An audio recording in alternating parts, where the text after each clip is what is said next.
Buen día compañeros, compañeras y compañeros. Este video corresponde al portafolio número 1 de la asignatura Víctimas, Marco Legal y Políticas Públicas. Este portafolio lleva por nombre Derecho de las Víctimas Indígenas y Afrodescendientes.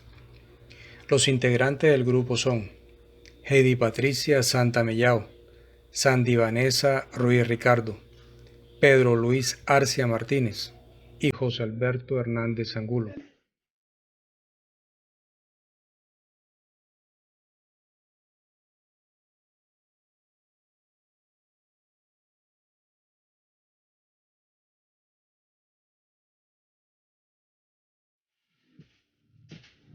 Sean todos, todas y todos bienvenidos a este espacio, el cual nos permitirá acercarnos a las vivencias de las comunidades afrodescendientes e indígenas. Pero como primer punto de la agenda nos vamos a adentrar primero con las comunidades afro. Teniendo en cuenta la historiografía, las comunidades afro eran personas consideradas negras con calificativo de esclavos o animales, no eran consideradas sujetas sociales de derecho, a pesar de que en el año de 1851 se da la ley sobre la libertad de los esclavos. En 1991 es donde se empieza a proponerse, a escribir la historia afrocolombiana. Luego surge la ley 70, sin embargo, los estragos de la guerra empezaron a realizar su cometido.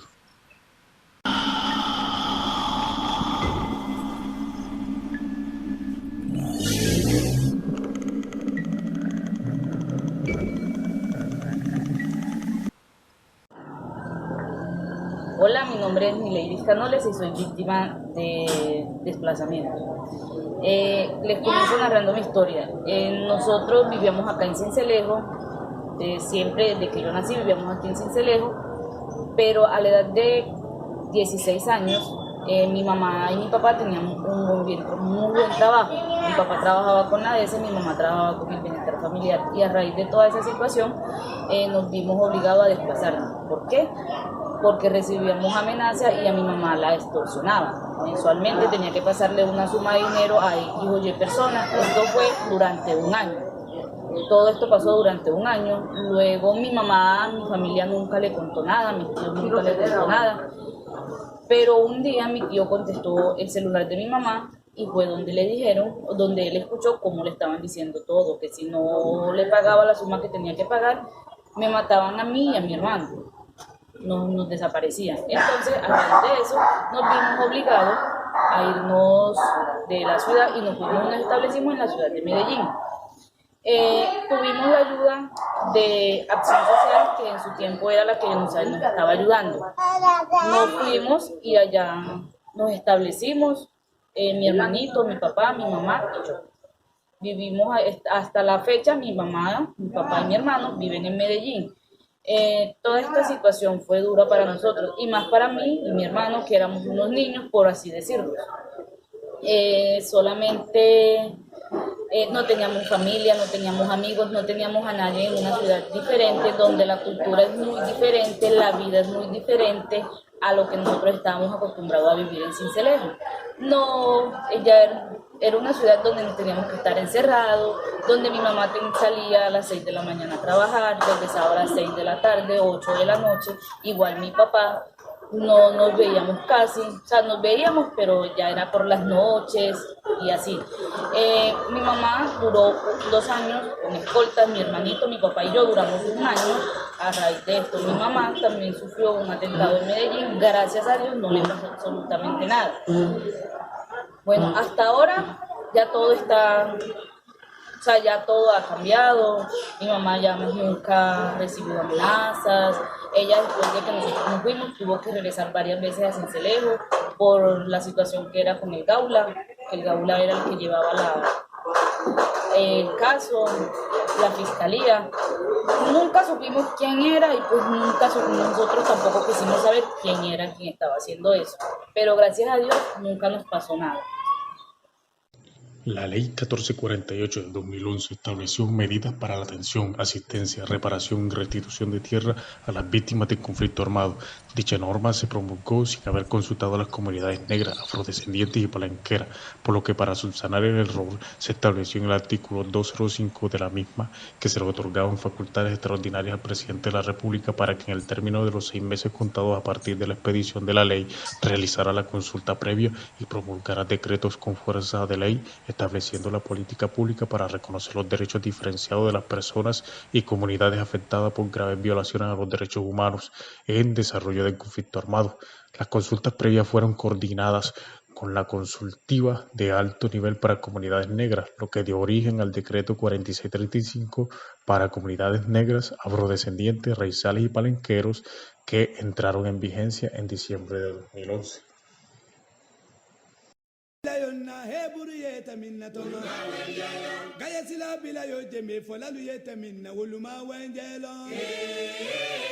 Con el señor Eduardo Ávila, quien hace más de 10 años o aproximadamente 10 años hace parte de la comunidad de desplazados aquí en Sincelejo, Sucre.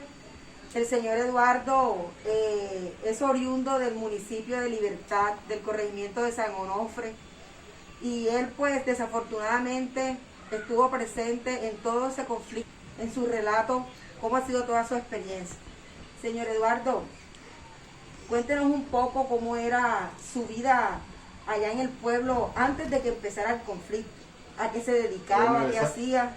Esa vida de nosotros, la familia era bonita, teníamos tierra, lo que es sembrado, la yuca, el ñame, el plátano, la gallina, el pato. Vivíamos pero súper bien.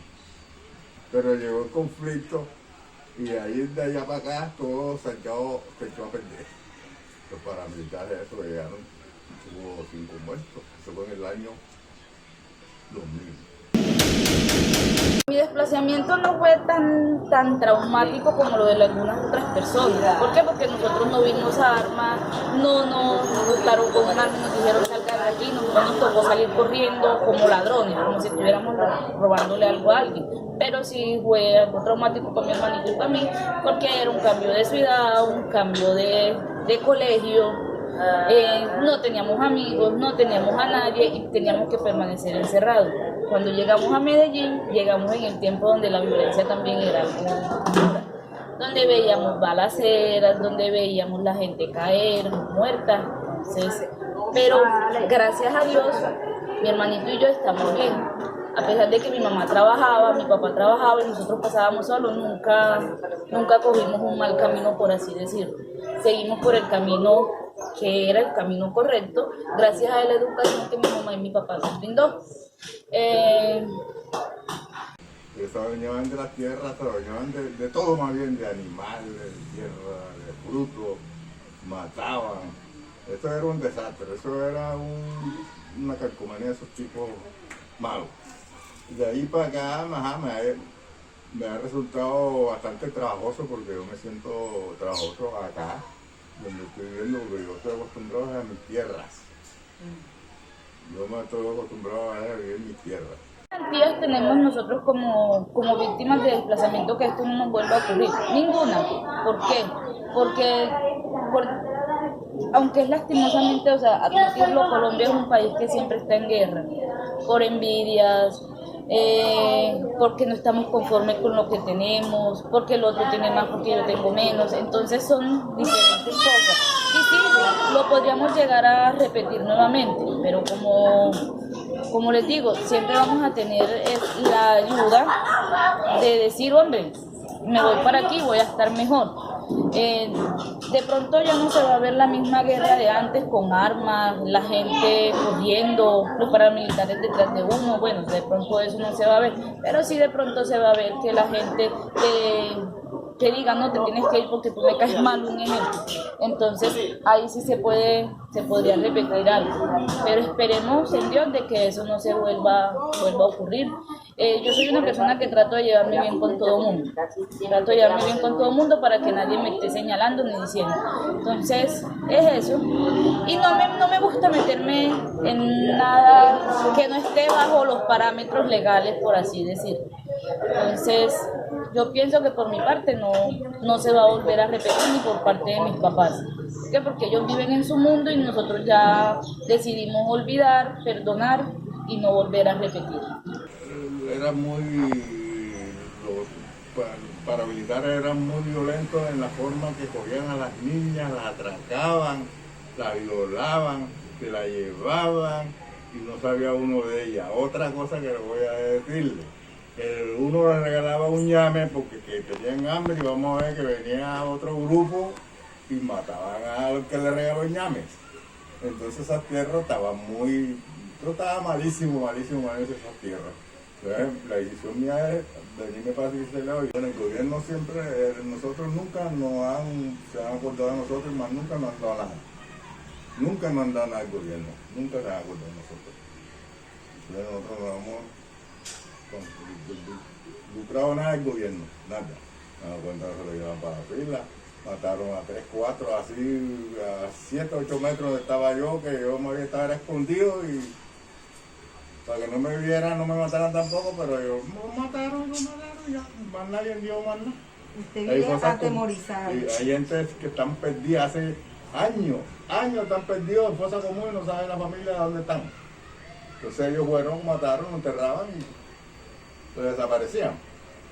Esa gente para acá nunca han aparecido para la familia. Yo iba para Machín, iba bajando.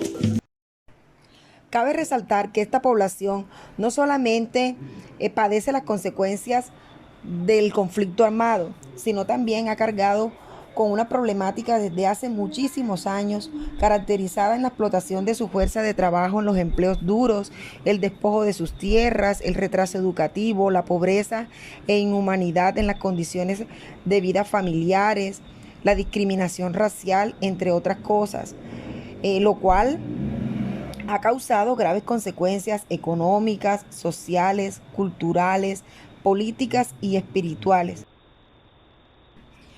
Pudimos darnos cuenta que en el relato de los participantes, ellos se encuentran insatisfechos, puesto que no han tenido la asistencia o la ayuda de entes gubernamentales y no han visto cumplirse pues el decreto de la ley 4635 de 2011, en donde se dictan medidas de asistencia, de atención y reparación integral y también pues de restitución de tierras a las víctimas pertenecientes a las comunidades negras, afrocolombianas, raizales y palenqueras.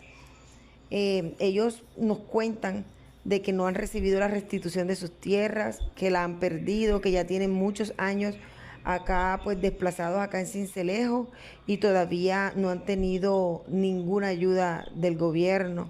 Se sienten abandonados, se sienten solos, se sienten desesperanzados y pues por sus propios medios es que han logrado salir adelante. Digámosle sí a la paz, elijamos una de ellas porque las dos no pueden estar. Elijamos una de ellas porque las dos no pueden estar. La paz no brinda alegría, sino da felicidad. La paz no brinda alegría, sino da felicidad. La guerra nos da tristeza, nos da nostalgia y no puedo más. La guerra nos da tristeza, nos da nostalgia y no puedo más. Digamos.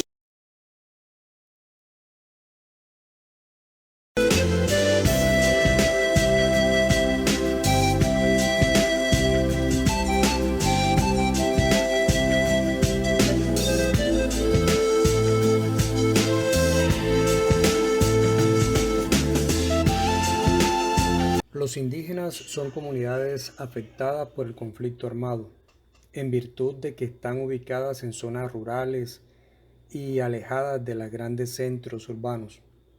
La disputa territorial y el control de los corredores vinculados al narcotráfico son la principal causa de que estas comunidades sean objeto de desplazamiento forzoso, secuestros, desapariciones forzadas y violaciones de los derechos humanos. Una de estas poblaciones es la comunidad indígena Embera-Cativo del Alto Sinú. Esta comunidad ocupaba un espacio territorial que en los inicios del siglo XX llegaba hasta el punto conocido como Túcura, poblamiento que se moldea bajo la pauta dispersa, caracterizada por una gran movilidad sobre extensas áreas en las que se realizaba la horticultura. En los años 50, cuando se presenta la migración masiva de familias indígenas desde el occidente de Antioquia al San Jorge y de allí al Alto Sinú.